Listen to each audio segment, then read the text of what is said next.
Right, hey guys, welcome to another preview. So we're live from the Longlands Club, another massive audience here. So we'll try and keep the crowd down here. So if there's any interference, people, sorry about that, but there's massive atmosphere going on here. Ron Atkinson was on 6 weeks ago, and people are still sort of making their way out the exit.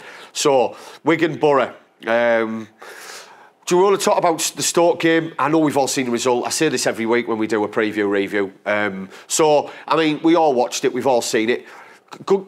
Great point in the overall grand scheme of things. I don't know if anyone was watching the Monday night show, but we kind of went through this a little bit and we thought it was maybe 2 points dropped. I kind of feel maybe it was, especially on the second half, especially with Hugo's chance. But that's the difference between maybe a top striker and a Championship Lower League striker, is that you need more than one chance to score. Maybe being slightly unfair there. But so what are we expecting? Well, maybe you stop saying as well. Come on, you know you're better than that. They're going to probably come park the bus. They know what to do, I think, at the Riverside. I think a lot of clubs do now. I think they know if they come and defend for their lives, there's a very good chance that you might scrape a point, as Rotherham proved, who hadn't got a point all season away from home. So, for me, I think it's a very winnable game. There's no point in getting into the nitty-gritty of all of, the ins and outs of Wigan's season, but they're a decent team. I don't know if anybody saw the game against Leeds on Sunday. I know a few of you guys did. Ethel, Mavis saw it. So, I mean, it was one of those games where they went 1-0 up and they just they kept the lead for about 2 minutes and threw the game away, really. Leeds didn't do anything spectacular to win the game, but then Wigan didn't do anything spectacular to sort of, to not win it either. So, what are we expecting? Well, Boro, for me, probably going to set up exactly the same as they did at Stoke. Although saying that, I know there's a lot of people out here. Derek, 2 seconds, I know you're a big Wing fan, who want Wing to start. There's a few people in here who want Wing to start. There's a lot of Boro fans who want Wing to start. I do. I mean, without being stupid about it, we've gone on about it for a while. I think he did nothing but give himself another footing into the team on Friday. He didn't do anything wrong at all, did he? So, but is he going to stay? Is Downing going to start ahead of him, or is he going to leave him on the bench? I doubt he will, but I'd like to see that type of a player start. Maybe not Tav. Maybe bring him off the bench. Maybe he's a little bit lightweight. Again, it's something we talked about on Monday night. But I know this is a preview show and I'm not really talking about Wigan. But all in all, just as a general big picture, this is a game that we should win. We shouldn't be fearing it and we shouldn't be letting them roll into town and dictate play and set up so that we can't break them down. So the reason why I'm talking about Wing early on is that this is a guy who's creative. He's still got almost assist. He's still somebody that can set a tempo and do something a little bit special. He's got a pass. He's got a cross on him. He can beat a man, and that's something that we're missing right now. We can't seem to get past the first post with a cross, whoever it is. Not singling out any player at all, but we seem to be struggling with that, which was probably our forte last season when Pulis came in. Crosses, dead balls is another one that we've struggled off recently. But so, like I say, they're going to probably come and park the bus. 4-2-3-1 will probably play. We were just discussing this before we did the show now, and their main men really, it's limited. And no offence at all, Wigan fans, but I think you'll agree that you're a very workman-like team. We are too, to be fair, but I think we've got a little bit more in the locker squad-wise than you guys have. I don't see much difference between styles of play. You're very industrious, quite a physical team. They like to play down the wings, which is something we want to do, but as I said, we've been struggling to play that way as well. We don't really play through the middle, neither do Wigan. Main men to look out for really is Powell, who's an ex-Manchester United player. You've probably all seen and heard about Nick Powell. Got touted to be one of the next up-and-coming guys. Went to Manchester United. I think it was for 15 million. It was quite a decent transfer fee.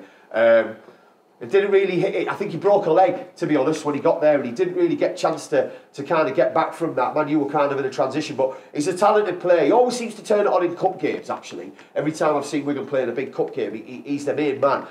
Quality holding up the ball, but then he's great technically as well. He's one of these players for me that when he turns it on, he's as good as anyone on the pitch. But I kind of think that's where his him being a Premiership player and a lower league Championship player or even a high level Championship player goes is that his consistency levels aren't there. Otherwise, it'd be one for me to be going out and trying to poach in January. Maybe fitness is a key thing for Powell as well. Greg is another one. We're not sure whether Greg will start.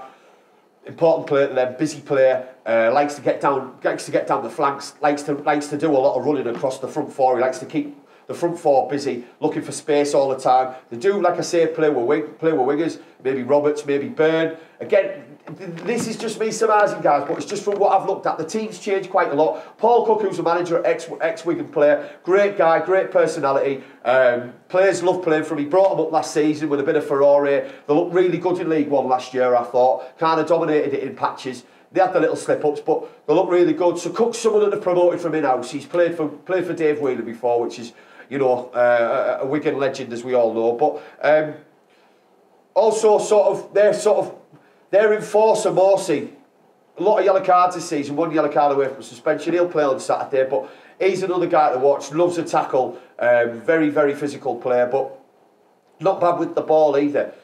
The kind of, from what I've seen, they do like a counter-attack. They're not blessed with lots of pace, like we aren't, but they do move it quickly sometimes. And like I say, if they play the right ball through Powell, then he can bring other people into play dead easy. So the way to beat this team for me is dead simple.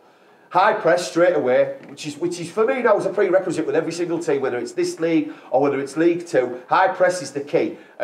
Although it's kind of reinvented the wheel for me, because I remember being a kid watching FA Cup games when a really poor team would go and play someone in the top flight, and it was all about pressing them straight away to make mistakes. We've been sort of good at that this season in spells, fits and starts.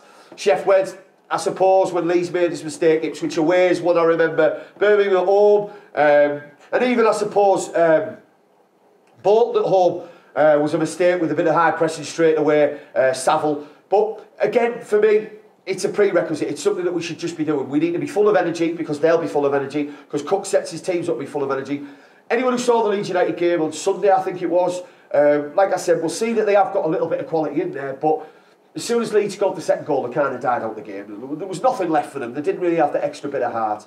They have got key players missing. We're not too sure on injuries and things like that, so there's no point in me trying to put an 11 together here, because it's probably not going to be correct. I've looked at the fanzines and things like that, but they're not always certain, as is with Boro sometimes when somebody's not going to be fit and then he starts. So we do know Shotton's out, that's a definite. But like I say, we'd like to see Wing start, essentially, and I'd like to see Hugill start again. I don't think he's done anything wrong at all. I think Hugill had his best game for us on Saturday. Maybe it's a case of match fitness with him as well, sharpness, which is a key thing. You're only going to pick that up by playing your 90 minutes. He looked, and again, I know I mentioned earlier on in the show about him missing the chance, but you know, we know that these players that we've got in this league, in our team, in this league, they are where they are, like I said at the start of the show, because they're not consistent enough, you know, for whatever the reasons may be. But I'd like to see him first chance score on Saturday. There's no reason why he can't. He'd be dying to get one. He nearly hit the Union bag, but it was a good save from Butland as well, to be fair. Although I am a big believer that when somebody's one-on-one with a keeper, it's the striker that makes the miss, not the keeper that makes the save. Because you've got all that Union back away, Matt. So Butland came out, he was big. And, you know, without talking about Stoke at all, he's been a key player for them this season, obviously, and a player that they've done well to hold on to. So he kept them in the game. Otherwise, as I said at the top of the show, it was 2 points dropped in the way, because that could have been the winning. There was fine margins in that game, I'm sure we'll all agree. But so I'd like to see Hugill start. I don't think Asombalong has done anything critically wrong this season, but he hasn't really taken the chances that I'm saying strikers need to take 1 in 4, which is why they're in this league. I think you give Hugill another couple of chances and he's bound to score, even no matter how it goes in, just to get his confidence going. And I think we'll see a bit more sharpness from him. Confidence brings the sharpness too. And also I'd like to see Bass start. I think he had another good game on Saturday. I think every time we've seen him, Preston away, we've seen him at Preston away, guys, in the Caribou Cup, which people can say, well, it's only a cup game. But Preston came out and had a right good goal that night. And, you know, he's still going to... People are still going to have a go at you whether you play the teams at the top or the teams at the bottom. Probably even more so when you play the team at the bottom, actually. So I'd like to see Bat start without Ayala coming back into the team. I don't think that's a great miss for me. He's been a good player, he's been solid enough, but he's looked a bit creaky in the last month or so. And, you know, he's one of them players that, as much as I hate to say this, it's easy for purists to drop him. So that brings me back to a scoreline, also prediction. Prediction on sort of where we're going to go in our season. We're going to do a little show on what we think about our season as well. So get tuned in for that, guys. But this game now, for me, could set us off now, because we've got the international break going. And we've had 3 international breaks after this one. 2 we've been appalling with, and 1 we were okay with. So I'd like to see us get a win and get a decent win, and that might take that into our season then. End of November, January transfer windows coming up that we're all talking about hinging our season on, and it might be that little boost at home as well. just to kind of take us into the next few games that we've got coming up. Brentford, I think, away, isn't it? Which will be a tough game, although they haven't been playing well. We all know how this league can turn on a twopence. So I think it's important that we do get a victory. And not just a 1-0, a good, strong home victory, so the crowd can walk away with slightly being entertained and think, you know what, there's a positive there, and sort of kill the negative fives for now anyway. We're Boro fans at the end of the day, we can't get rid of them for too long. But, yeah, so scoreline, I'm going to say 3-1. I think they'll score. But again, as I've just touched on, I know when I've kind of sidetracked slightly, I've touched upon purely dropping players and it's easy. We all know how hard it is to score. That's the hardest part of football. That's why people pay so much money for attacking players. We all know that. So for me, as much as this might be controversial to all those people out there that love Downing, I would drop him. It's not all about picking on Stewie Downing. It's just that's a position that we seem to not really, we're not progressing in. It's not a defined role. For me, I would play Downing in the middle, and I know a lot of people don't agree with that because I think he can tackle if he needs to. And I think against a team like Wigan, we don't necessarily need a Clayton or an enforcer ourselves because I think that we'll have enough about us to be able to win the ball back without having to have that central midfield man who's going to set the pace and dictate the pace. I think we can dictate the pace from our front men. Also, I'd like to see two start, but I'd like to see a 3-5-2, but our front men and our wide men can set the pace.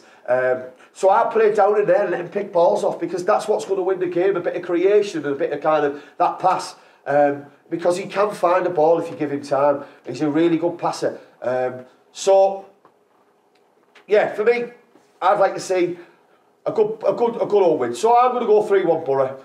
Rob, I haven't mentioned, obviously Rob's here with me as always. Today, we're not anywhere special, we're just in the Longlands Club.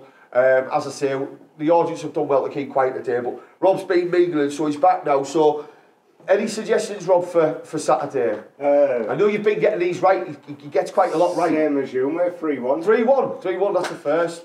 Anyone else in the audience? Any scores? Oh, see what I mean? You ask somebody to tell a Boro score, and the full thousand crowd here have gone silent. You can hear Ethel's earrings drop here. So, look, as always, get behind the team, be positive, no matter what your feelings are. I know I'm a very big, strong advocate of certain things and the way we play, especially. I know we're all fuming with the way we're playing at the moment in spells because it just isn't.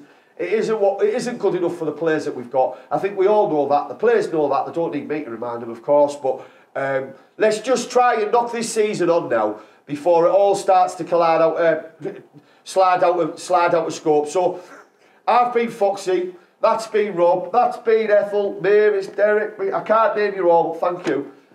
I hope you've enjoyed the show, guys. And as ever, it's all about you lot. So get tuned in, get writing in, get your comments in. We're nothing without you lot. YouTube, Facebook if you need to, Twitter, subscribe, like, share. BoroFanTv, #1. But I've been Foxy. This has been a preview show. Peace out, whoever you are, wherever you are, guys. Thank you.